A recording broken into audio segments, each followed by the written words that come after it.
Well, as we get set for week 2 in the Pac-12, a lot of great non-conference games, but league play is not too far away. Who should be the favorite right now in the best conference in America? You are Locked On Pac-12, your daily podcast on the Pac-12 Conference. It's the Locked On Podcast Network, your team every day.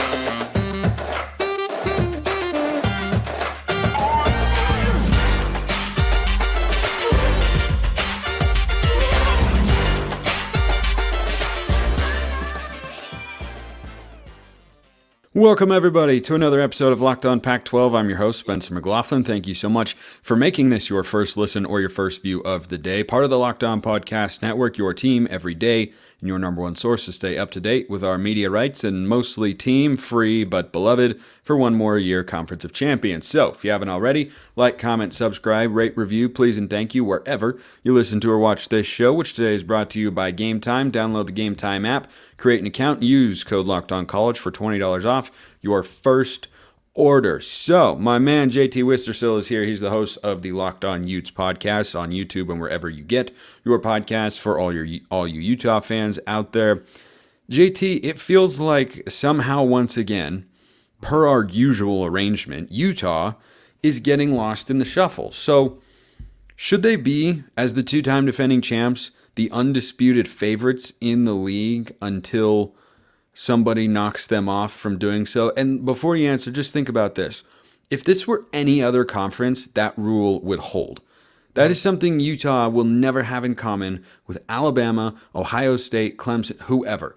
It's with those teams in those conferences, it's until someone beats them, they're the top team in the conference. And with Utah, that just isn't the case. So are we doing this charade again where we just overlook Utah, who's a really good football team?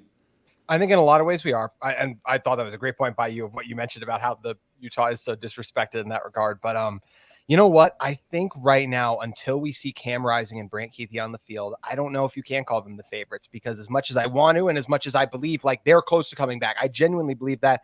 I've said there's a 40% chance we see Cam Rising this week. And if we don't see Cam Rising this week, we're not going to see him again probably till the UCLA game. And Brant Kuithe's injury has been even murkier. They were down some starters. And yes, they won without those guys against Florida.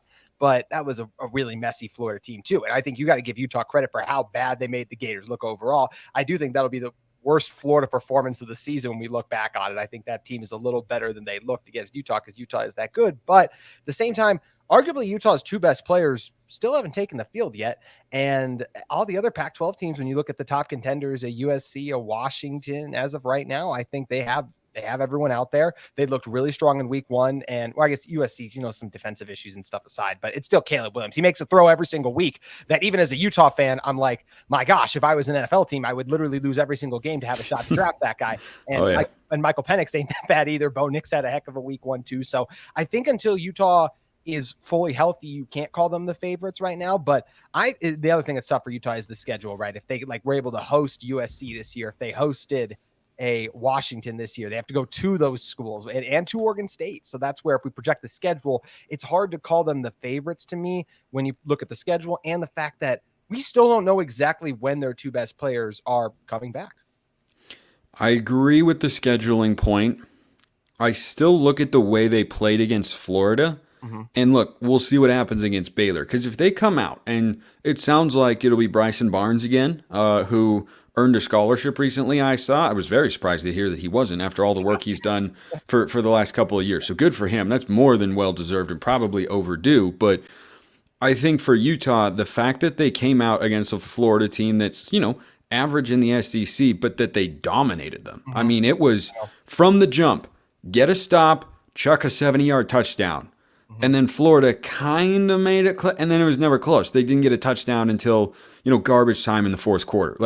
It was a dominant effort. It was the epitome of why I will not, until I see evidence of it, pick Utah to lose a game at home. I just don't see it, especially with their home schedule this year. It's not nearly as tough as it was last year. They do have Oregon coming in. That's probably your toughest home game in 2023, but maybe the last one too now, Colorado.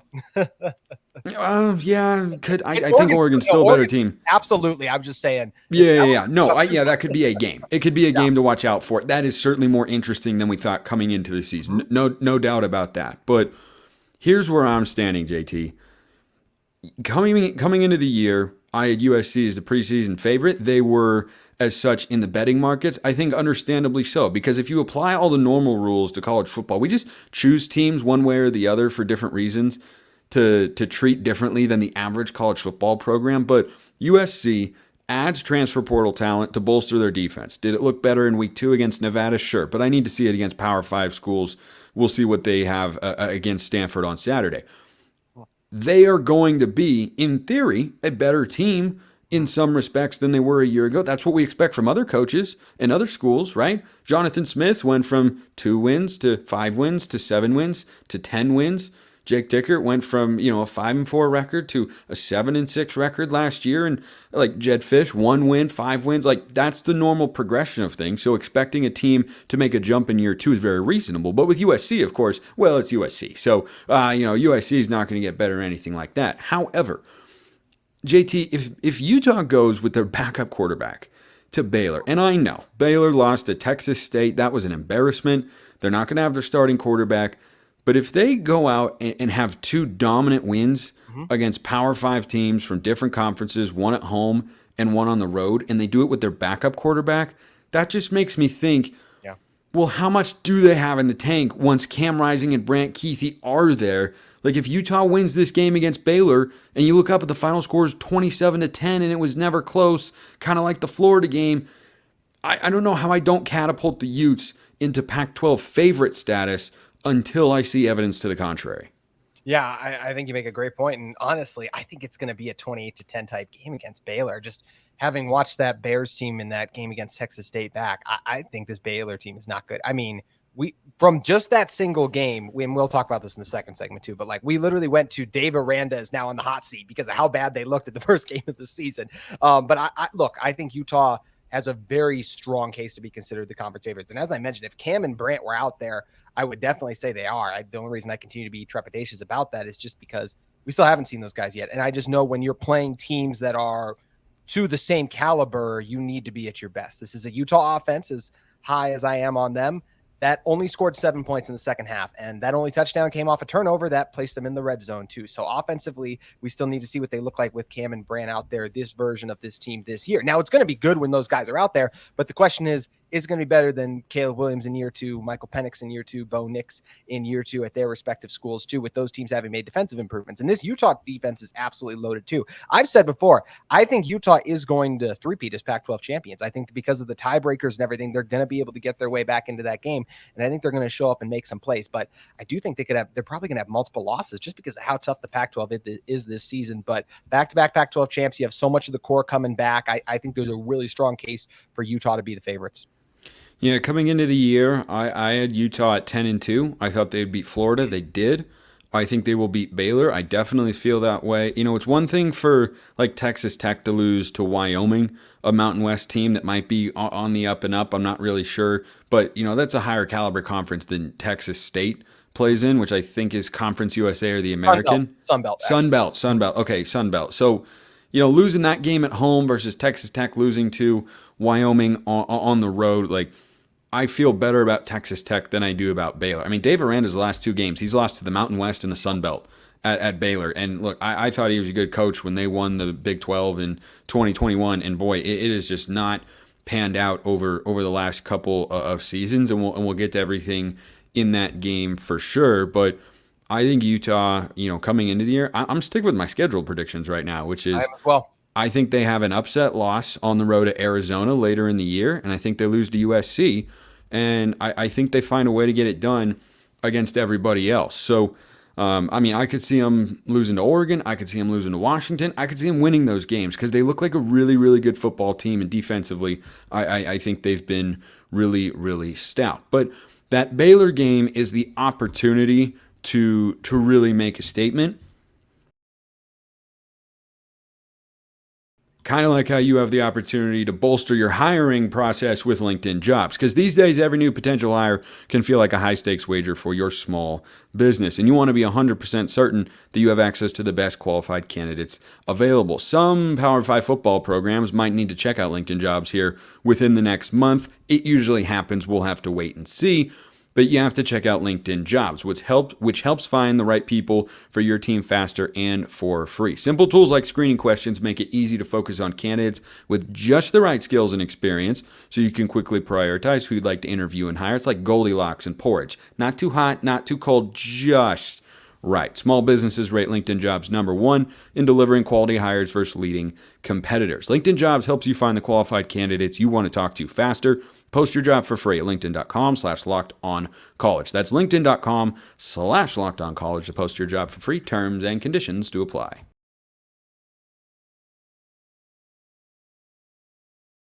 Down in the water here for the second segment. Sip. Needed it. Had to have it. Always got to have it. So let's talk about this matchup with Baylor, JT. No Blake Shapen for the Bears. He's unfortunately injured. No Cam Rising for the Utes. That was no problem last week. Let's start there. Is it no problem on the road in your mind this week again offensively for the Utes to where they can do enough and let the defense carry them? It should be. It's a road game in college football. Anything can happen in that regard. And also the one thing that does just make me a little nervous about this game is the environment. It's going to be very hot and humid down there. And the last time Utah played in a very hot and humid environment was in Florida, where they had the worst defensive performance I've seen from this Utah team in the last couple of seasons. But I expect this team that is much more veteran now, especially in the front seven on the defensive line, to have a much stronger response in the game against Baylor. Like I mentioned, I watched the Texas State game back. This is what stood out to me about Baylor. I thought their offensive line was a mess. I thought in particular the right side of their offensive line was really bad, and I didn't see like, oh, they'll play better. I didn't see that. I saw problems in that regard. When you talk about for them defensively too, I saw a defensive line that really struggled to get after the Texas State quarterback, who is TJ Finley, a former Power 5 guy, actually bounced around a little bit. Defensive line wise, there was like key third and fourth downs, and Baylor, who we usually think of as this team that's stout in the trenches, is getting pushed back by Texas State in key down and distance situations. Their linebackers were really over aggressive. They bid on a lot of fakes, and I think Utah's play action game can really exploit that. And even their secondary got beat, let stuff in front of them and behind them all game long. There were a lot of things concerning about Baylor, and I don't think any of those can be rectified, at least in a week, when you're playing a top 15 team, especially when it's a backup quarterback making his first start against what I believe could be one of the 10 best defenses in college football. Yeah, I think Kyle Whittingham has just got the boys playing at a high level once again, which just shouldn't surprise us at this point. I mean, this is a Utah program that, again, somehow just flies under the radar because they're not flashy. They're the opposite of Deion Sanders and Colorado, who they came into the Pac-12 with and will go to the Big 12 with next year, RIP Pac. But, I look at what they've done the last 4 full seasons of college football. They've been in the Pac-12 championship game every year. So me thinking, hey, I don't know that they'll get there again would be going against what has taken place the last 4 years. Now, to be fair, and look, I'm being a little bit fair to my Ducks here, but also giving credit to the Utes because they put themselves in this position. Oregon blew a 17-point lead in the fourth quarter, or else Utah doesn't reach the Pac-12 title game a season ago.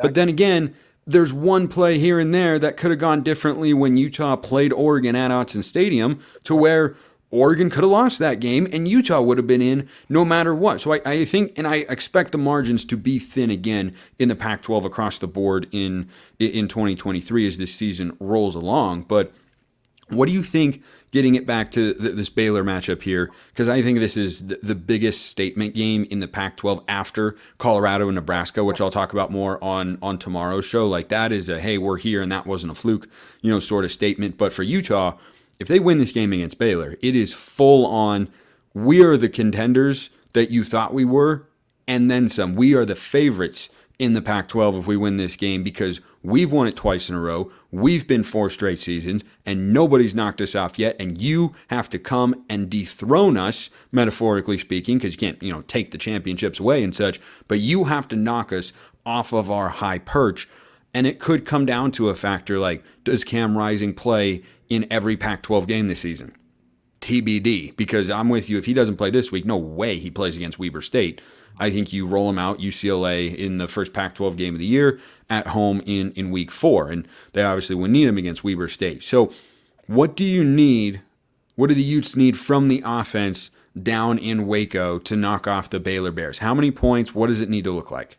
I think you just can't turn the ball over, because I think if you give this Baylor team some momentum and like just make mistakes and then get the crowd energized and into the game, I think Utah could get the ball and go on a long 85-yard, 75-yard, whatever it's going to be, depending on the kickoff return drive, and just suck the life out of that stadium, because I think Utah in this physical rushing attack can just jam it on this Florida defense. I mean, excuse Florida, jeez, this Baylor defense in the front, like they did against Florida. Yeah, exactly. Because I don't think that highly of this Baylor team, and I think going into the season, I felt about this Baylor game like you did, where I'm like, this is going to be a statement game for the Utah football program, and it probably still will be, because I still think it just looks good to beat a program like Baylor. But man, when I watched that game, like I said back, the Texas State one, I just really don't think highly of this Baylor team anymore. They are much worse than I thought they were going to be coming into the season. So I would be much more concerned about Utah, even if Baylor like plays better and those kind of things like that. I mean, Robertson had an interception and had a fumble in the brief late game we saw him against Texas State. Even. So I have a lot of concerns about Baylor, but this Utah team, if they don't turn the ball over, they're going to be able to run the football, as I mentioned. I think that there's going to be opportunities open to complete passes, just like there was against Florida, too. I think Utah should win this one handily. I don't see how Baylor, with their backup quarterback in Robertson, who once again just didn't look that good in the game, I don't see how they're going to move the ball against this Utah stout defense. They struggled to really establish the run game. And yeah, they were trailing, but struggled to establish the run game against Texas State. This Utah team is just better everywhere. The only actually position that could be funny, and I really like what Bryson Barnes and Nate Johnson can do. I thought TJ Finley was exceptional. So that's the one thing I'll say, is I'm not sure if those guys will play better than TJ Finley did last week, but I know Utah's better everywhere else, and at least Bryson Barnes and Nate Johnson are very close, and they can also do different things. The quarterback running game, Nate Johnson could have over 100 yards on the ground in this one, depending on how much Utah wants to use him, because he's that athletic, and I really think Baylor's going to struggle to keep track of his speed. And Coach Ludwig actually even mentioned trying to get Bryson. He talked about how he mismanaged the quarterback situation, which I agree. He actually got Bryson out of his rhythm, I felt like. So it's kind of the difficult balance of how much you use both quarterbacks. So I think Bryson could have a better game too here. And look, as much as I'm talking about Bryson and Nate, there is still a chance that Cam Rising plays in this game. And that would be one heck of a statement, because if Cam plays, I think Utah could potentially put up 40. If it was like a 40-10 game, I think it has the potential to be that if Cam comes back and even looks like 80% of himself. By the way, here's a stat for you. Utah is now up to an 8-point favorite, by the way. Baylor, under Dave Aranda over the last 2 seasons, has lost 5 consecutive football games, 4 of them by double digits. Jeez. The only game that was close was that dramatic game against TCU last year, where they ran the field goal unit on as the clock was running down, and Sonny Dyke said, "Oh yeah, we work on that at practice." I'm like, really? You want the clock to be running as you try to get the field goal? Like, that was the plan. You can just throw the ball into the ground. Anyway, so yeah, not a good run for Baylor here. And Texas State went into Waco, put up 42 points. I mean, I look at Utah's offense, and do I think they're going to necessarily put up 42 with a backup quarterback? Perhaps not, because I think Texas State brought in a lot of transfers. By the way, yes. like they brought in a lot of transfers, so they may have some talent. I can't say I did. For some reason, TJ Finley was at LSU originally. Like he was supposed to be as good as he looked with Texas State. That's exactly right. So I think you are at the very least on equal footing with the quarterback, and I don't know what the rest of the weapons look like. The edge is probably Utah. Coaching advantage, certainly you'd think to Utah, but the Utah defense travels just about everywhere. I mean, defense travels a lot easier than offense. A ground game travels pretty easily as well. And, for Baylor, it'll come down to, hey, are we in a mode of, oh, woe is us, and things are spiraling out of control, and the pressure's on Dave Aranda, and we feel it, and we're not going to be in that sort of, mindset to be able to win the game or anything like that. But I don't know the answer to that question for the Baylor Bears. We're going to learn, but they've lost 2 games in a row. Their bowl game last year, and then to Texas State, to Group of 5 opponents. I mean, it's Mountain West. The Falcons of Air Force came in, and I forget which bowl it was. I think it was the Armed Forces Bowl. I forget, but it was 30-15 was the final in the Lockheed Martin Armed Forces Bowl. And by the way, that's an Air Force team that is running the option, the triple option. So they want to run the football, and they put up 30 points on Baylor. And Texas State, out of the Sun Belt, put up 42 points. So I don't see the evidence recently to suggest that Baylor can suddenly get a bunch of stops against this Utah team. Your prediction for the score in this game, JT, is what? I said 34-17, and I'll stick with that. I do think this Baylor team is another example of just kind of scoring those garbage time touchdowns. I think that Utah is going to be in control of this game the entire way. I think they're going to get off to a hot start, and I don't think they're going to cool down from there. I would love if they could start with another 70-yard touchdown to Money Parks, but I think it'll be a lot of methodical and long drives. And unfortunately, that means both sides aren't going to get a lot of drives because of the new clock rules in college football. Yeah. But it's going to work out well for Utah, as I think they're going to get another dominant win and improve to 2-0. Yeah, I think they go to 2-0. I thought as much before the season. I'll go 31-20. Give Baylor a little bit more benefit of the doubt there, being at home for a second straight week and playing with some urgency. But I think Kyle Whittingham is such a good coach, and Utah is just a better football team all around. And I like their quarterback situation better as well.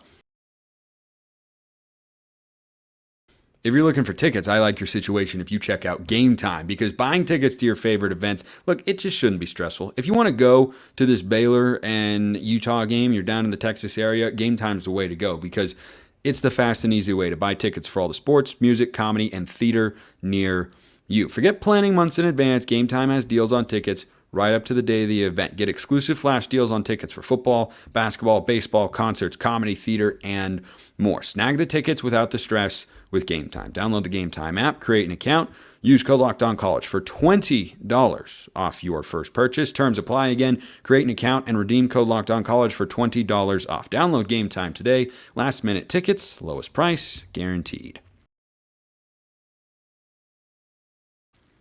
Spencer, can I really quick say, too, there's probably going to be a lot of open seats, because I think after that performance, a lot of Baylor fans, like the casual ones, they probably checked out on the season. Like, I think there could be some seats open. So you know what? If they're trying to send a message to Dave Aranda that, hey, we're not accepting this particular product, I don't support that, though I understand it from fans who feel that sort of frustration. I think you should support your team through thick and thin. I think Colorado, frankly, is the model in that sense. They've always showed up for their fans or for their teams, and they have been dreadful over the years. But that's just me, an overly optimistic college football fan. So I'm optimistic about many things in the world. Scheduling in college football getting better is not one of them. And we're going to talk about that to wrap up today's show. If you ever want to send a question to the mailbag, hit me up on Twitter at Smalls_55 or at LO_Pac-12. DMs and mentions wide open. Or you can hop in the YouTube comments. I monitor those every day, and you can ask a question, get it answered here on the show. This one actually came in from Instagram DMs, which you can do.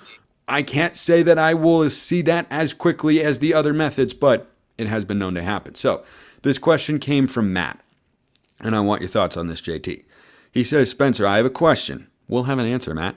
As a longtime listener, I like how you cover Oregon in a fairly non-biased manner. Appreciate that. But I think it's time for people to put some respect on the Pac-12 name for its last season. Ha ha ha. The irony is not lost on us either, Matt. For example, the media will tell you that the SEC is the top conference in college football this year. Not this media show, but at least not right now. But there are only 2 SEC teams that play 10 Power 5 opponents during the 2023 regular season, Florida and South Carolina. I believe the Pac-12 doesn't have a team who plays less than 10 Power 5 opponents this season. There are 2, Oregon State and UCLA. Neither have a Power 5 non-conference opponent. Everybody else does.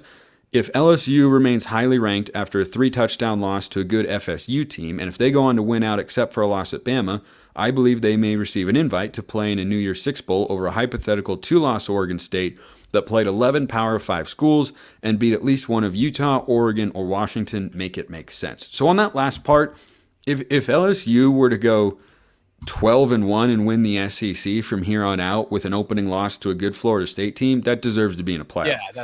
First of all. But the point that he is getting at is that scheduling in college football is broken. It is fundamentally broken.